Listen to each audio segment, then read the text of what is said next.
An arrest is made in the death of a Howard County Sheriff's deputy. The calls for change coming from residents who say they're scared and frustrated. And disturbing details coming out this week about the man police say murdered a local tech CEO. Fox 45 News questions why the public wasn't warned sooner. Fox 45 is following breaking news. The Senate has passed a short-term bill to avoid a government shutdown. Coming up later, we have a report from Washington, D.C. with the latest details. Live from WBFF in Baltimore, this is Fox 45 News at 10. Good evening, I'm Maxine Stryker. And I'm Vincent Hill. Well, you just watched the O's take on the Red Sox right here on Fox 45. Now, while the O's have already locked up the AL East, they still want to finish that regular season strong. Rocco DeSangro joins us now with a recap of the game, plus an injury update on O's All-Star closer, Felix Bautista. Yeah, Vince, Maxine, what's going on? We'll get to that update on Felix Bautista in just a second. The American League postseason, it runs through Baltimore because of the rebuild that worked to perfection, a resilient group that's hungry to win, and a manager, Brandon Hyde, that's been there through it all. Birds looking to carry that success into the ALDS. Gunnar Henderson honored pregame as the most valuable Oriole. O's with a 3-1 lead in the eighth. 2-on for Anthony Santander, and he comes up with a big 2-run single as the Birds go on to beat the Red Sox 5-2, the final score. Birdland, this is your home for the World Series. You can watch every single game beginning Friday, October 27th, right here on Fox 45. Unfortunately, the O's won't have all-star closer Felix Bautista for their postseason push. General Manager Mike Elias announced that Bautista will undergo Tommy John surgery on his right UCL. Bautista will miss the remainder of this season and likely all of 2024. He's expected to be back and ready for that 2025 campaign. On a positive note, the O's have agreed with Bautista on guaranteed contracts for 2024 and 2025, but a tough loss going forward nonetheless. Vince. And Fox 45 is following breaking news. Baltimore police making an arrest in the shooting death of off-duty Howard County Sheriff Deputy Ryan Dempey. Fox 45 was the only station on the scene in Northeast Baltimore yesterday as police surrounded a home to make that arrest. Police announcing today the man arrested is 40-year-old Joel Crowder.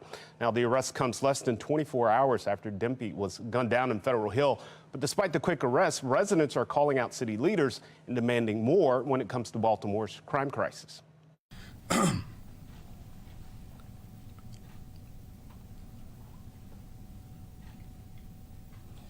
This is tough. Ryan was like a son to me. Tears and emotions from Howard County Sheriff Marcus Harris, describing Deputy Ryan Dempey shot and killed while off duty Thursday night in Fed Hill. His accused killer. The officers arrested 40-year-old Joel Crowder of Baltimore. Arrested less than 24 hours after that shooting. Fox 45 cameras were on the scene when Crowder was taken into custody.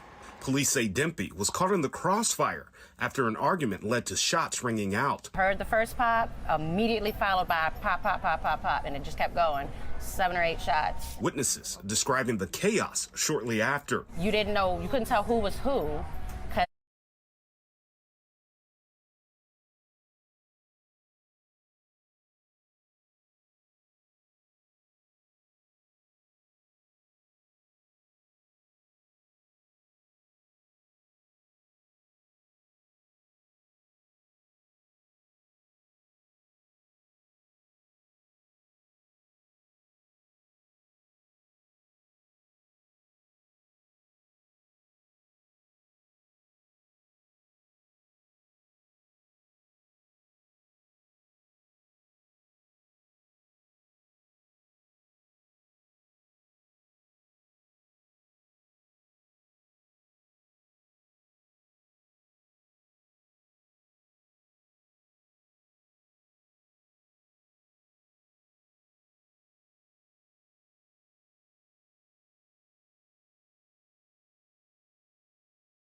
Best job that they can. Now, who made that call? I just think it was a bad call. Curtis Clemens, a former assistant chief of police, agrees it wasn't a good call. Whoever's leading that investigation, the chief or the lead investigator, they should have immediately released that information to the public because he is a threat to the community. And now, as Worley's confirmation is just around the corner, Dixon says this could be another black eye for him. The council has a responsibility before they approve him or not to really dig in on some additional questions about not only the Brooklyn, but this incident as well. Well, earlier this week, Mayor Scott boldly called out the past administration of former City State's Attorney Marilyn Mosby regarding the plea deal given to Jason Billingsley for a first-degree sex offense back in 2015. Look at who made a decision to allow this person to go out on parole. There is no way in hell that he should have been on the street. Now, it marked what appears to be a shift in tone for the mayor, who in the past has routinely been adamant about not taking aim at others and hesitant in calling out lawmakers or any other administration. Following the Brooklyn Day mass shooting, the mayor focused on calling it a societal issue instead of a criminal one. This is not about whether the police department or MONSE or our federal partners or folks who are working to reduce violence are doing their job every day. This is about people who cowardly decide to come to a celebration and shoot it up. And in the death of 16-year-old Isaiah Carter, amid the troubling trend of gun violence involving youth in the city, this is what the mayor said shortly after Carter's death when pressed about his expectation from state lawmakers to pass tougher laws. Well, Mr. Mayor, I mean, how satisfied are you with legislators? Did they do enough? Am I completely satisfied? No, because we didn't get everything we wanted. But does that dismay me? No. We go back, we work with our partners in partnership. One thing I won't do is call people out. Fox 45 reached out to the mayor's office for comment. We received a statement that reads in part, "There are no contradictions in these examples you've raised. The statements you're referencing from this week were in regards to a brutal murder. Any attempt to conflate support for addressing the underlying issues and causes of crime, supporting community violence intervention work, and providing services to individuals who need them with the belief that a murderer should be held accountable is an untrue and irresponsible disservice to your viewers." Fox 45 spoke with one expert who says the mayor's recent comments mark a welcome change in tone. My hope is that the mayor is sincere in actually looking for solutions and looking at those who are causing the problems, and that this isn't just a political stunt, because we all know that he is going to be in a very tight, probably a very tight re-election race. All right, so let's go ahead and switch gears and take a live look over Towson in the Inner Harbor. Today was a little cloudy, but it seems those clouds broke away for a nice evening at baseball over at Camden Yards, and maybe it helped the O's get that win. Let's check in with meteorologist Jasmine Lomax. Jasmine. Hey guys, we are still dealing with some of those clouds across the Baltimore area, but we are going to see those clouds clear overnight, and then tomorrow plenty of sunshine on the way. But right now temperatures pretty mild. For most of us, those numbers are in the low to upper 60s. The numbers will continue to fall overnight, but then tomorrow a beautiful day in store. We'll have plenty of sunshine and temperatures rising to the low 80s. That's where we'll stay as the upcoming week begins. For Monday, temperatures in the low 80s once again. We'll have plenty of sunshine on Monday. And then on Tuesday, we're still looking at plenty of sunshine for a beautiful forecast. We'll have nice and warm temperatures staying well above average for this time of year. And that lasts us at least for the first half of the week. Coming up, I'll have a closer look at when you can expect a cool down and the next chance for rain in my Weather Authority forecast. Back to you. Coming up on Fox 45 News at 10, a New York congressman pulls a fire alarm minutes before a crucial vote to alert a government shutdown. The reaction coming from the House Speaker. And later, Project Baltimore is working to get answers for you about troubling Baltimore City test scores. What happened when the police tried to stop Chris Papps from going in and the drastic steps we took to get those answers. But next, a new law limiting where legal gun owners can bring their firearms will take effect tomorrow. Why some police leaders say it's coming with unintended consequences.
Senate Bill 1, which cracks down on legal gun owners, is set to go into effect tomorrow. It will limit where people with a wear and carry permit in Maryland can bring their firearm. Fox 45's Jeff Abel gives us a closer look at what's set to change on October 1st. Already, Maryland gun owners face some of the strictest laws in the country, especially those seeking the right to carry a gun. But despite rigid screenings and instructions, many owners are determined to earn a permit to carry a gun. I like the idea of being able to protect me and those I care about. But soon, gun owners will be limited in where they can protect their loved ones. This spring, the governor signed SB 1, a new law which takes effect in 5 days and prohibits a person from knowingly wearing, carrying, or transporting a firearm in certain locations. And those locations are plentiful: museums, shopping centers, most any public place. The new law requires an express agreement between the parties before owners can enter with their gun. It includes schools, it includes playgrounds, it includes preschools. It includes sensitive places like where people register to vote, where people go to vote, hospitals, libraries. It allows private property owners to control their private property. It allows governments to protect historically sensitive places. This was a mistake. Today, those representing Maryland police officers predict the law, which restricts where guns can be carried, will have unintended consequences. You can pump gas on the parking lot of a gas station, but to go in and pay is now a violation. If there's anything going on, there's no way to take action right then and there without running back to your vehicle, and seconds sometimes. The fact that you have to look at every business that you may encounter during your day to make sure that you're in compliance with the law.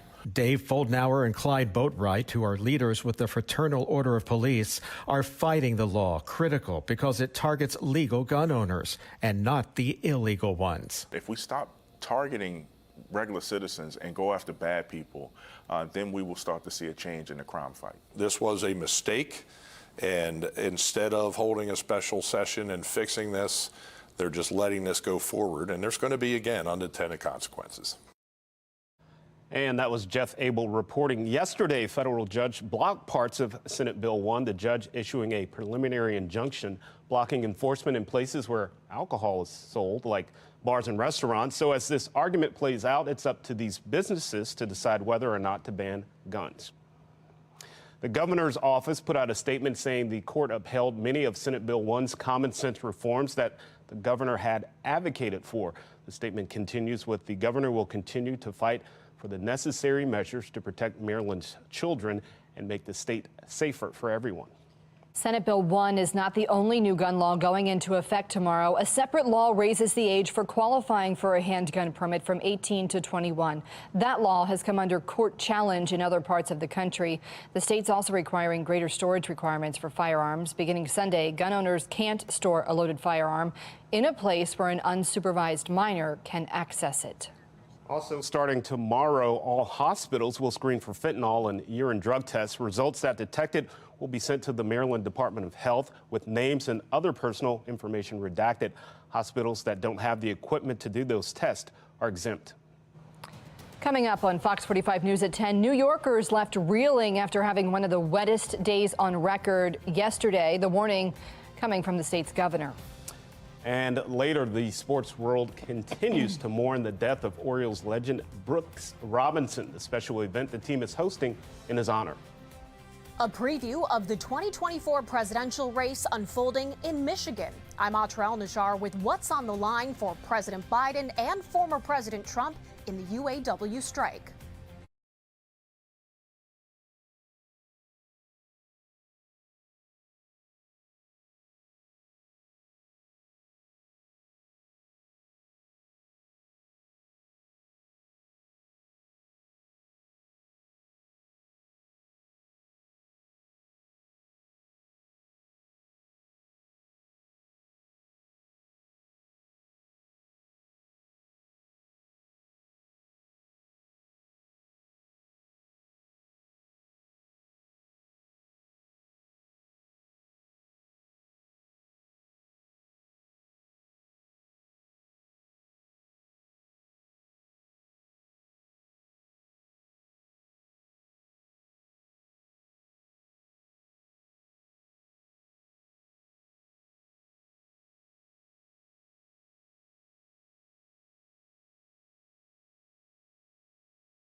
Well, it was a battle to get votes from blue-collar workers in Michigan this week. President Biden joined striking United Auto Workers on the picket line near Detroit just one day before former President Trump held a rally at a non-union auto parts factory just 20 miles down the road. National correspondent Atra El-Nashar reports on what's at stake for the candidates in this strike that seems to have no end in sight. A president on the picket line. President Biden calling for record contracts for the United Auto Workers from the big three automakers. And guess what? You should be doing incredibly well, too. His visit comes at the invitation of UAW President Shawn Fain, though the union hasn't committed yet to a second Biden-Harris endorsement in 2024. On Wednesday, former President Trump will make a speech at a non-union auto parts manufacturer in nearby Macomb County. In a Truth Social post, he claimed Biden will send jobs to China and, quote, "I will keep your jobs and make you rich." Both men trying to win over working-class voters who've gone back and forth between parties in recent elections. George Washington University's Dr. Todd Belt. We know that Donald Trump was really able to capitalize on sentiment that the Democrats hadn't been looking out for them in the past, and that really vaulted him to the presidency in 2016. They came back to working-class Joe in 2020, but can he keep them in 2024, considering that a lot of these people are feeling the pains of inflation, as many of us are. Trump and Biden in complicated positions. Trump has been president before. Fain has told his members a second Trump term would be a quote-unquote disaster. Donald Trump is saying things like he said back in 2016, that I'm going to bring back industry right here and we're going to rebuild these plants, and it didn't happen. And Biden, as the current president, takes a political risk by choosing a side, opening himself up for blame if the strike stretches on. He is indeed. He is standing with the auto workers. He is standing with the workers. The White House also reacting to a new NBC poll showing the Republican Party has a 21-point lead when registered voters were asked which party would do a better job with the economy. It's the GOP's widest margin on that question in the poll's 32-year history. Polls are polls, right? They are going to be all over the place. An uphill climb for two candidates working to woo voters they've each already won once before. In Washington, I'm Atra El-Nashar reporting. New York Congressman Jamal Bowman is under investigation for pulling a fire alarm in a Capitol office building right before a House vote to avert a government shutdown. A spokesperson for Bowman's office confirmed the incident, saying the congressman did not realize he would trigger a building alarm and, quote, regrets any confusion. Right now, it's unclear why Bowman pulled the alarm. House Speaker Kevin McCarthy says he will be asking the Ethics Committee to investigate the actions, comparing the incident to the January 6th insurrection on the U.S. Capitol. This is an embarrassment. You're elected to be a member of Congress. You pulled a fire alarm in a minute of hours before the government being shut down, trying to dictate that government would shut down? What's going through a person's mind like that? But we will find the right ability to deal with this. In response to McCarthy's comments, Bowman told reporters, quote, they're going to do what they do. This is what they do. A way you can run the camera inside the board. Coming up, struggles to get answers on underperforming city schools.